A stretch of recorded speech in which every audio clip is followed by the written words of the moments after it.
Идол. Парис расположение снискал спартанского царя и челяди дворца. Приветливый и щедрый, на пиру веселый. Не раз охотились совместно с Менелаем, азарт и состязания сближают. Он меткостью своею поражал, охотничьей сноровкой. Менелай не раз им громко восхищался, скоро их связали приятельские узы. Лишь одна Елена сторонилась гостя.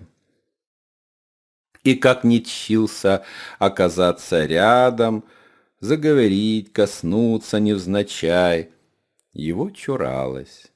Даже Менелай ей удивлялся, недоумевал и недовольство выразил. Но все осталось так же, хоть с каждым днем ей было тяжелее. Дыхание стеснялось, ей казалось, в землю закопано по шею, не пошевельнуться. И новое событие. Скончался дед Атридов, критский царь Катрей. Немедля Менелай отправился на остров, чтоб почести покойному воздать, и дело не последнее — вступить в права наследства. Немалого, завидного. Едва оставил Спарту, еще усерднее Парис Елены домогался. Утратил вовсе голову.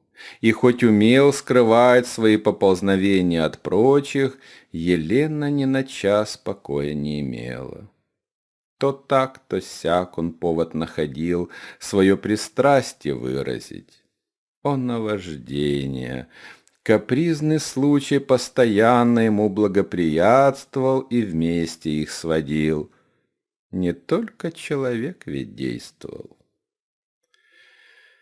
Но как ни мучилась Елена, оказались тщетны усилия Париса. Ладно бы его, но действовала здесь божественная воля, противиться ей смертному невмочь. И чем упорнее противилась Елена, тем больше возрастал гнев гордой Афродиты. Богиня упрекала сына своего, опаснейшего среди всех стрелков. «Ты целился небрежно». «Нет, отнюдь», — Эротий возразил азартно. «Стрелой я самой длинной сердце поразил. Елена умирает от любви. Что в смерти мне ее, страданием потешится, нелепо. Терзанье сердца смертных баловство. Ее решимость мне нужна, готовность совершить все то, к чему влечет сладчайший яд любви неутоленной». Эрот пожал плечами, усмехнулся. Разгневалась богиня и сказала резко: «Не забывай служение свое, за своеволие ты можешь быть наказан». Эрот чуть вздрогнул, словно от хлыста. Скривились губы в странную гримасу. В пространство глядя произнес, небрежно, но зловеще: «Богиня, я сейчас Эрот, твой сын беспечный, мастер на забавы, и с Ганимедом в золотые бабки играю иногда. Но ты не забывай, что есть и древний Эрос, старше всех богов. Он спит во мне, но может пробудиться. Я отблеск его сна, а тень, не больше. И если он воспрянет, что с миром станется? В единое одно сольется вмиг многообразие всех сущих, даже боги. Огонь всепоглощающий, который затаенно во всем сейчас присутствует, над всем восторжествует, и мир исчезнет в нем, в его палящем вихре. Зачем будить до срока силы те, которые и мы, бессмертные, едва постичь способны? Эрот на Афродиту пристально взглянул. Не Бог перед тобою, а лишь сон могучей силы, пред которой даже боги сиятельные неспроста трепещут. Зачем же ты ужасный фатум дразнишь? Богиня не ответила Эроту.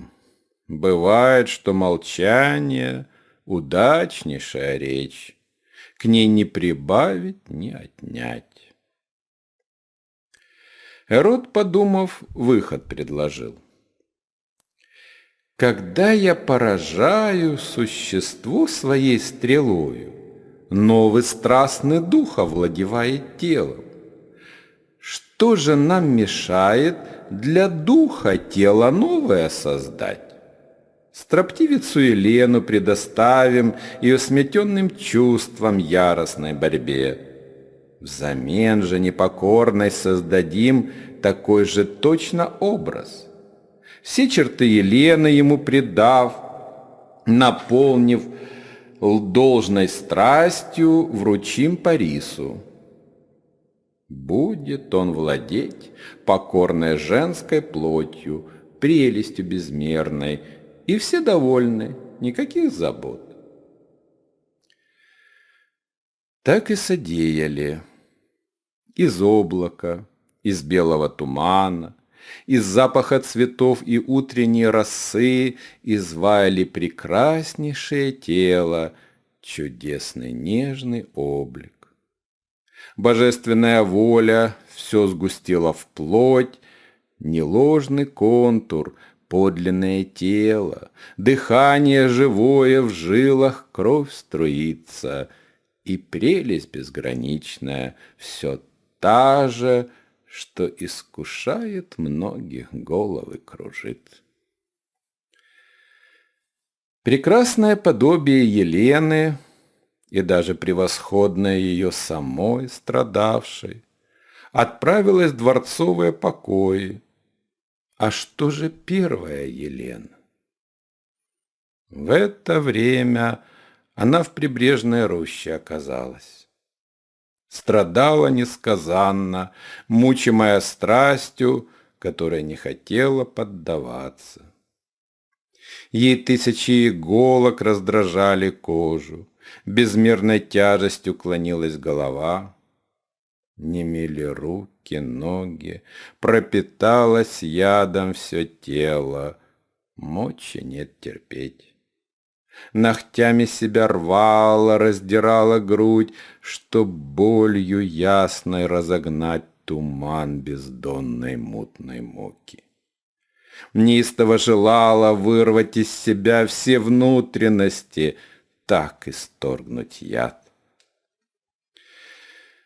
В борениях этих исчерпала силы и на траву склонилась. Мерный рокот моря, шуршит листвою ветер.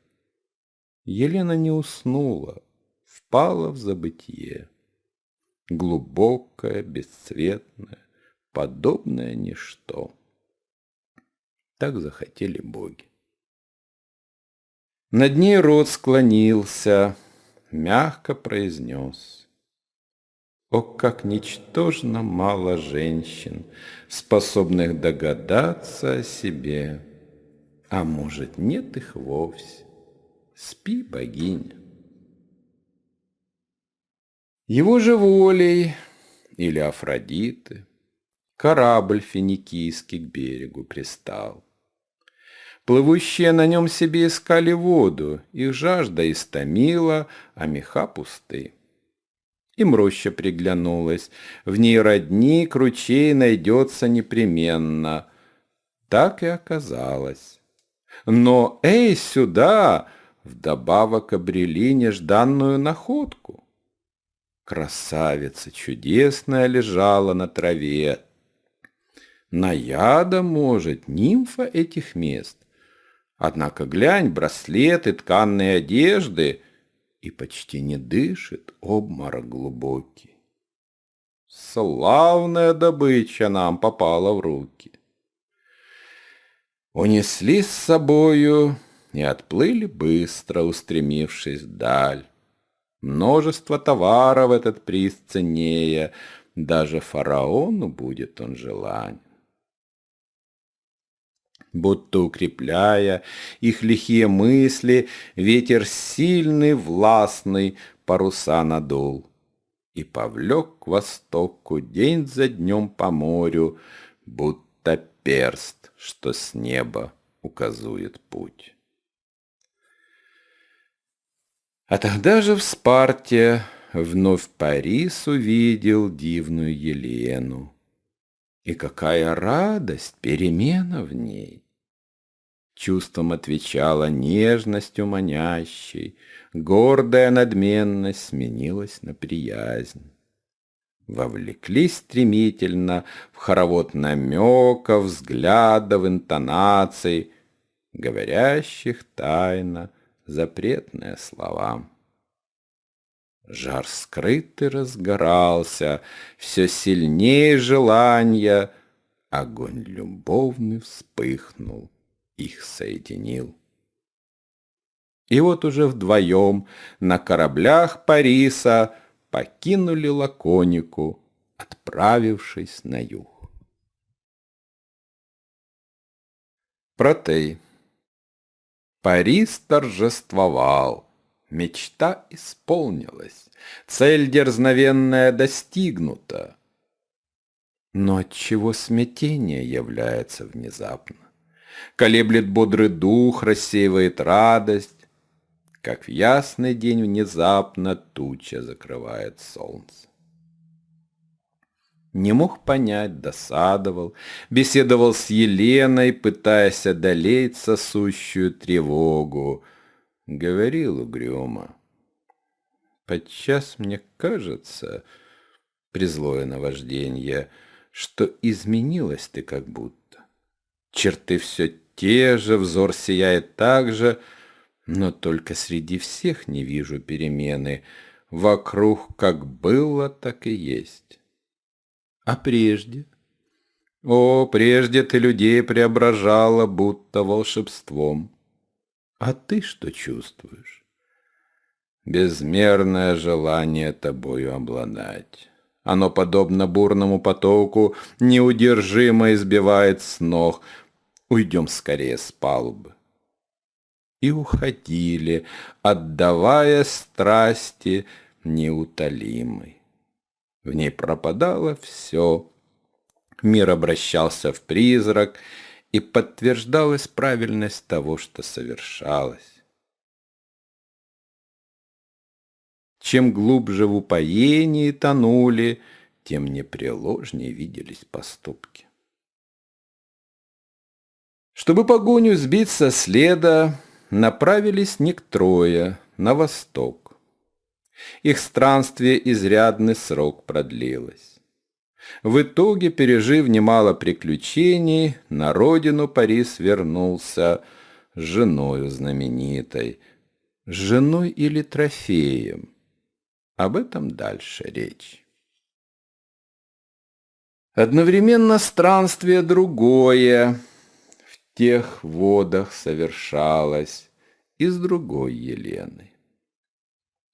Под покровительством богини Афродиты финикияне-похитители стремили бег в просторах моря. Но направление на море не только воля кормчих у руля.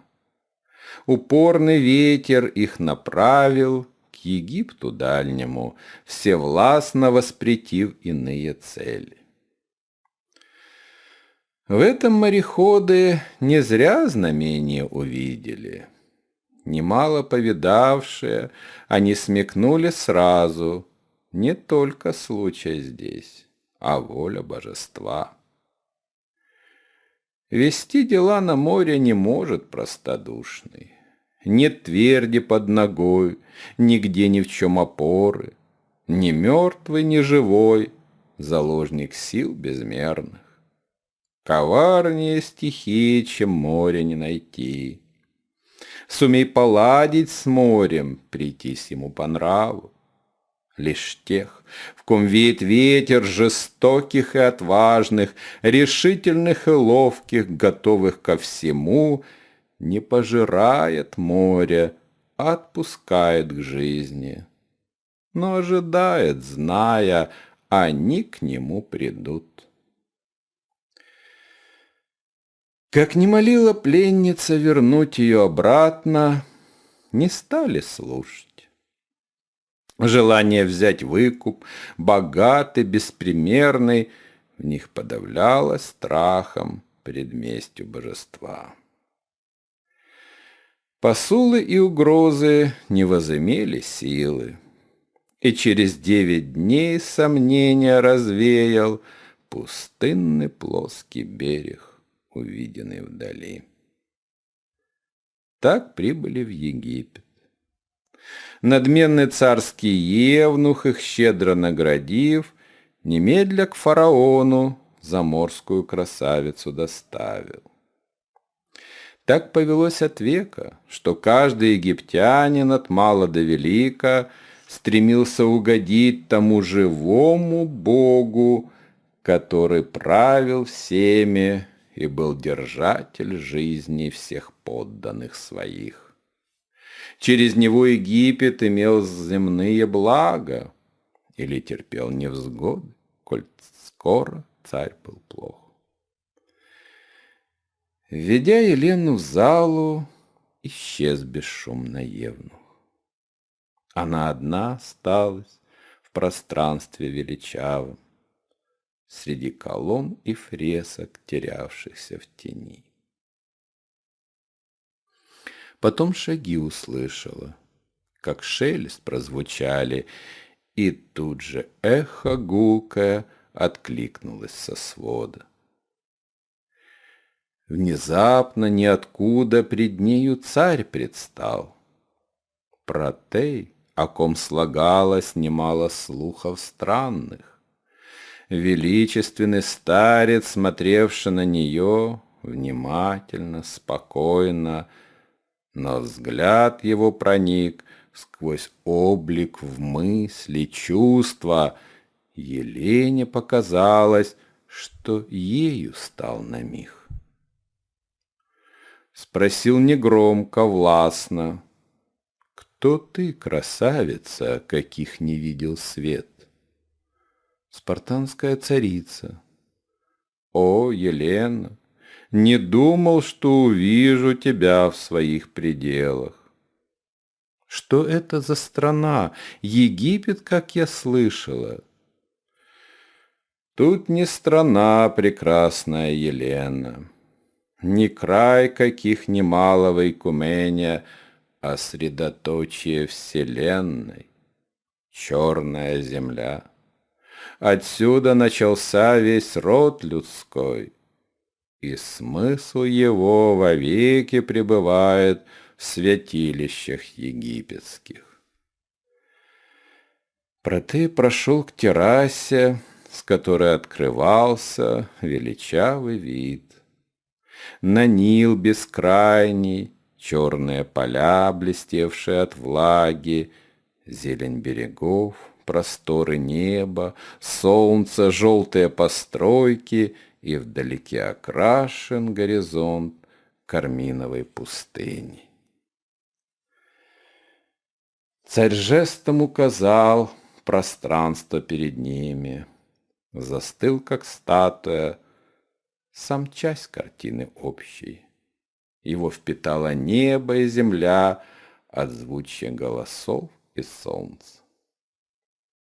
Палящий воздух глубоко вдохнул, на миг сомкнулись веки, но тотчас вновь пытливо вдаль смотрел и говорил неспешно: «Главнейший из них 3 бога неподдельных. Один — великая река, которая питает океан и все другие реки, порождая тучи, бесчисленные стаи облаков своим дыханием. Второй — земля обильная, прародина живого. Все множество существ, что в мире обитает, из этой почвы родились и после лишь по свету разбрелись. А третий — грозное и доброе светило, которое все видит и над всем давлеет. Протей взглянул на солнце, не прикрывший век, и, помолчав, добавил: «Вне времени Египет, четвертый бог — то вечность, в которой пребывает все сущее на Ниле, она его хранит». Елена отозвалась: «Могу поверить в это.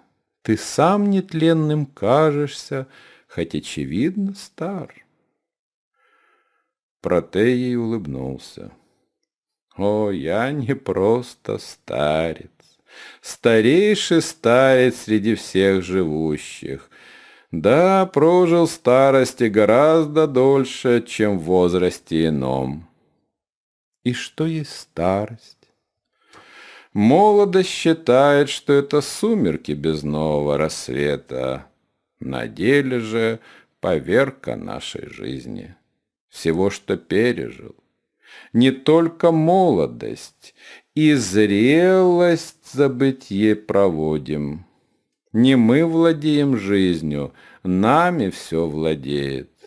Дела, соблазны, пестрые игрушки, забавы, суета, никчемные потуги.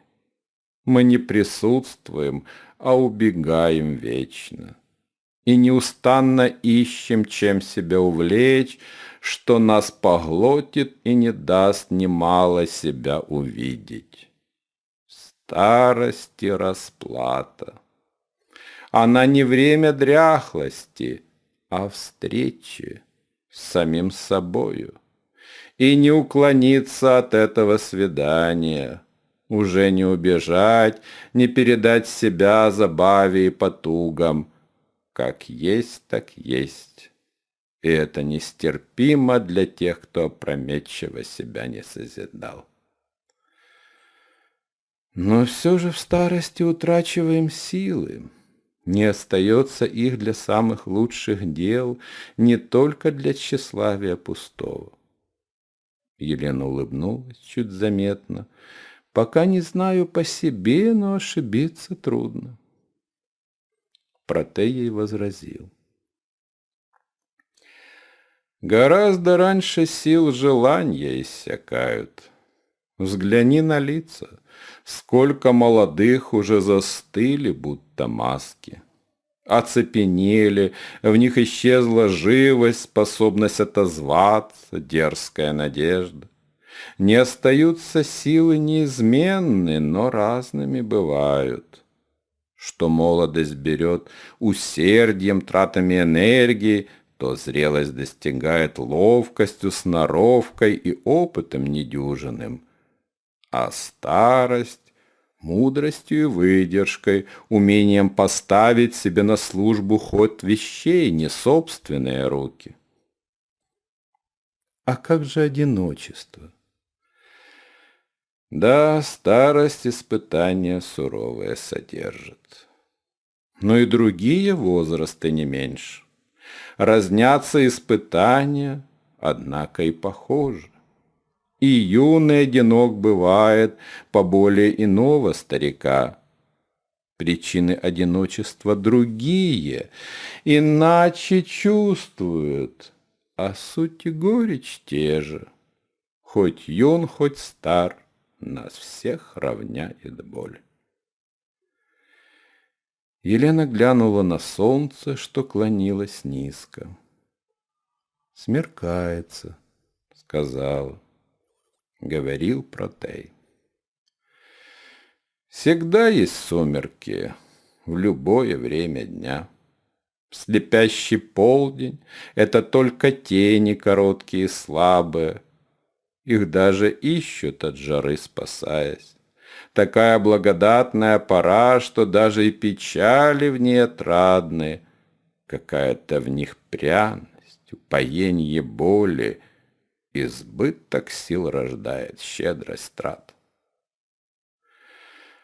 Затем длиннее тени, свет слабее, мягче, но тот же час характером не схожим, различным кажется. Один и в яркий день лишь тени видит и грустит о них. Другой в сумерках умеет отличить последний луч и радоваться свету. Вся жизнь — искусство. Никогда лишь благом ей не бывать. И старость вся в умении себя сосредоточить на лучшем, хоть бы от него остались крохи, жалкие частицы того, что некогда беспечно расточал. Поменьше сожалеть и о недугах думать, они и без того возьмут себе свое. И не лениться, каждодневный труд над слабостью, превозмогая немощь. Не только прошлым жить и новое встречать. Всегда и в миг последний есть шанс для радости, удел прискорбнейший до смерти умереть. Прости, царь, я себе кажусь древнее, чем песок Египта. Не смерть усталость, ну и как бы смерть. Не человек сечет Елена, а пригоршня прах. Еще прекраснее ты кажешься. Могу понять героев, что осадили Спарту, жаждая тебя взять в жены. Молча, безучастно Елена слушала, а может и не слышала. Слова сливались в шорох, так падают песчинки струёю неживой. Протей же неустанно продолжал. С годами остывает жар в крови и похоть. Что мудрость? Мы умнеем ходом лет. Смиряет дряхлость нас, пресыщенность и старость. Тогда и разум получает право внушать о том, что прожито уже. Все мысли лишь вдогонку, тщетно и не кстати. О, будь я молод, ты не избегла б ложа моего. Теперь же мне сочувствовать милее, вкушать плод благодарности душевной.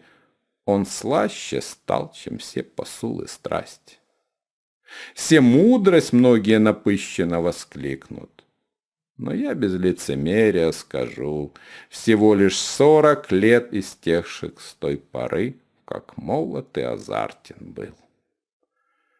«Благословляю эти годы», — Елена отвечала. Ей Протей с неясною улыбкой возразил. «Не будь ты столь прекрасна, женщина из сна. Не тронула б меня твоя беда настолько, чтоб я, по старому обычаю владык, не сделал бы тебя наложницей в гареме. Но здесь я чувствую присутствие судьбы, предначертание и выбор вне обычных мерок. Ты сохранишь достоинство мое или заставишь, честь храня, погибнуть? Мне нравится значительность событий, резоны больше, чем побуждение плоти. Протеева улыбка стала добрым знаком. Так пламя, вырвавшись из копоти костра, становится теплом и светом черной ночи. Письмо. От тягот путешествия воспрянув, Елена не промедлила ни дня. Настойчиво просила царя Протея возвратить ее на родину. Туда стремилось беззаветно все существо ее.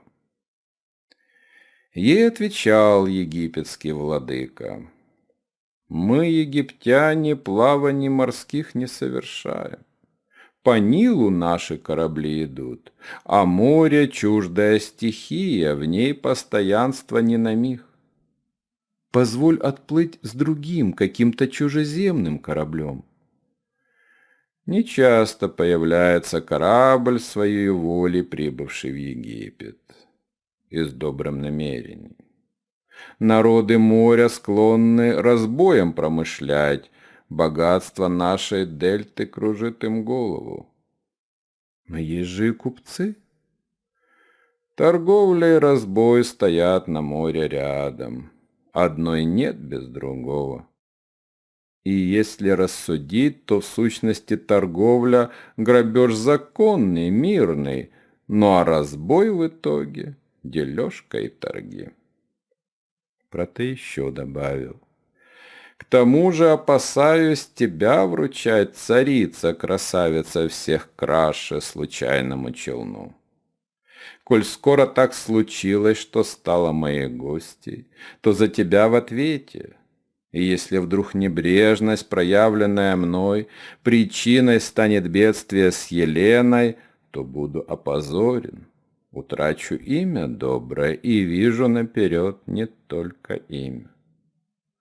Но как же разрешить нелегкую задачу? Ты в Спарту напиши. Пусть Менелай твою признает правду и просьбой о возврате закрепит.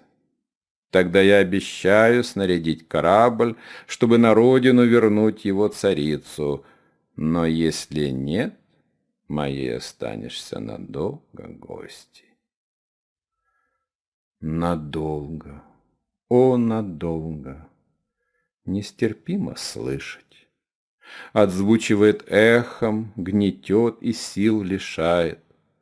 Как слово краткое подчас в себе таит огромность испытаний, горе, безнадежность, которых не прервать, не исчерпать ничем. Без промедления Елена написала, отправили письмо с торговым кораблем, чужим сидонским. Однако миновало от беседы их немало месяцев, пока в далекой Спарте Менелай письмо прочел и сразу заподозрил умысел коварный.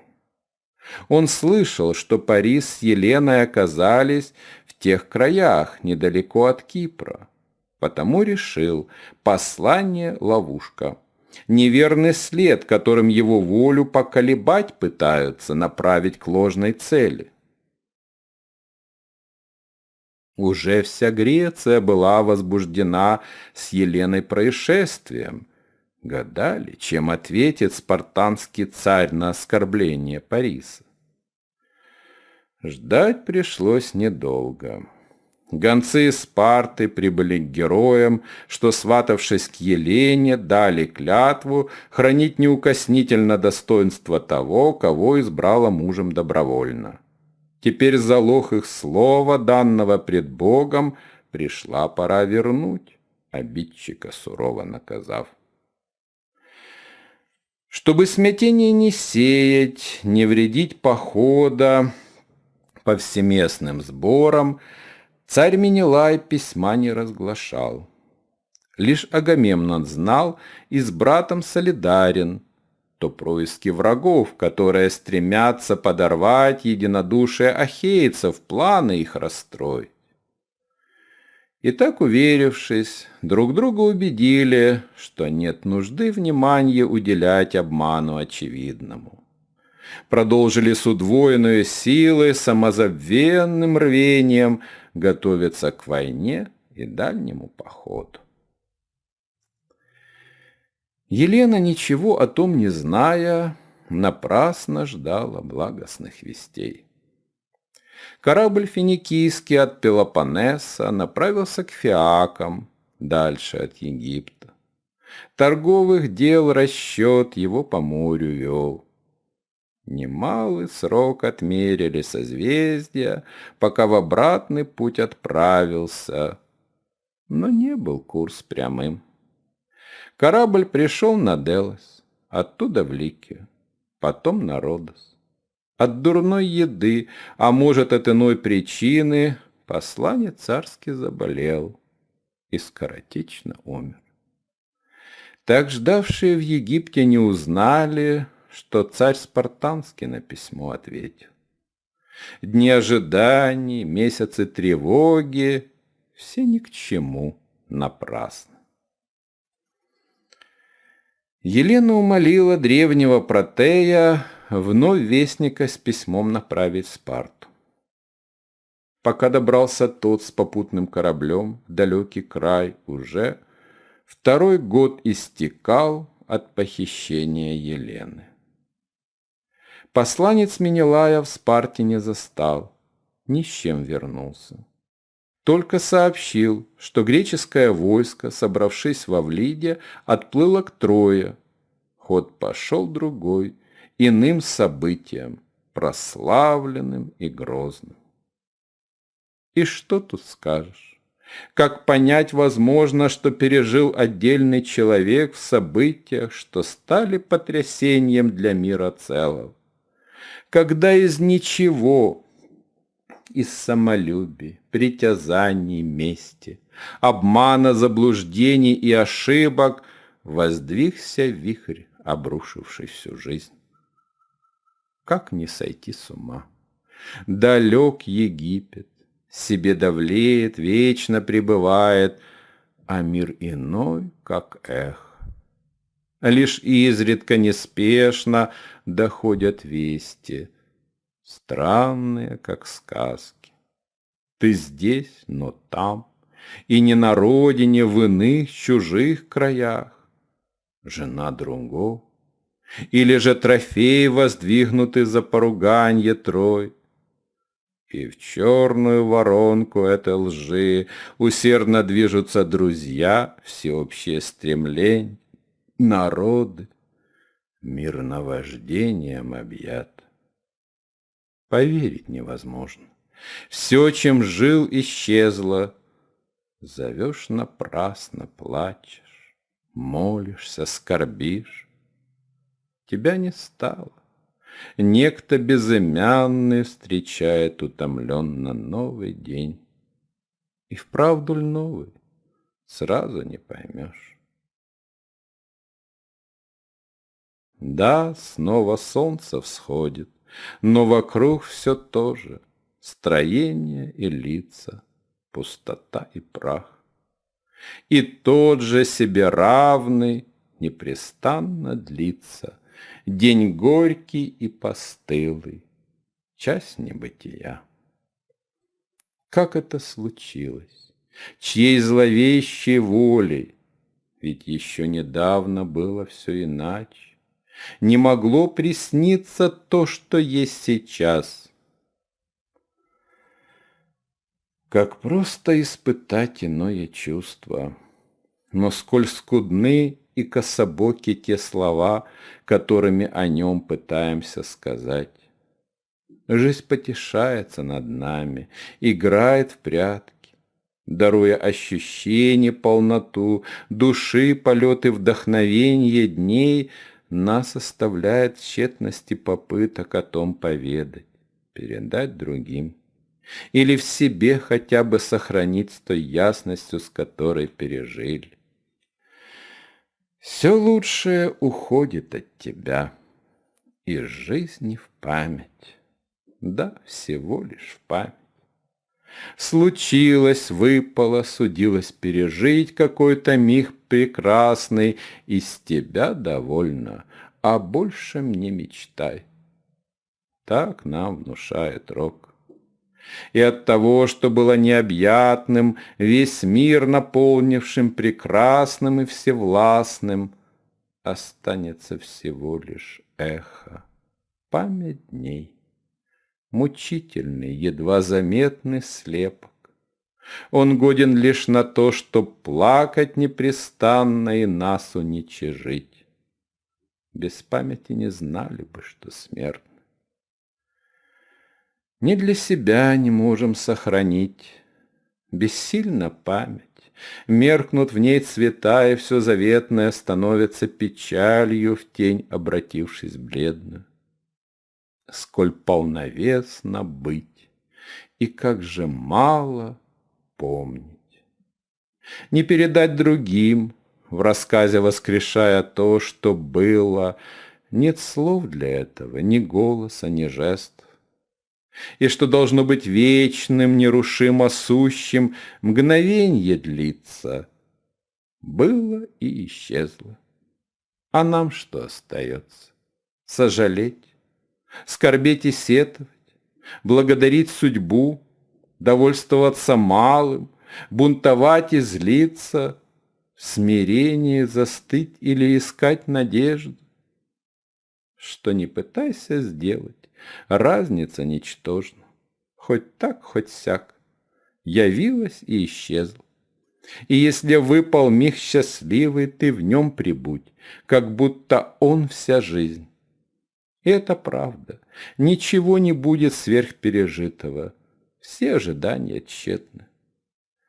Миг не продлится, он невыразим, что в нем явилось, в нем же и умрет. А срок всему так мал и быстротечен. Моргнули — было, вновь моргнули — нет.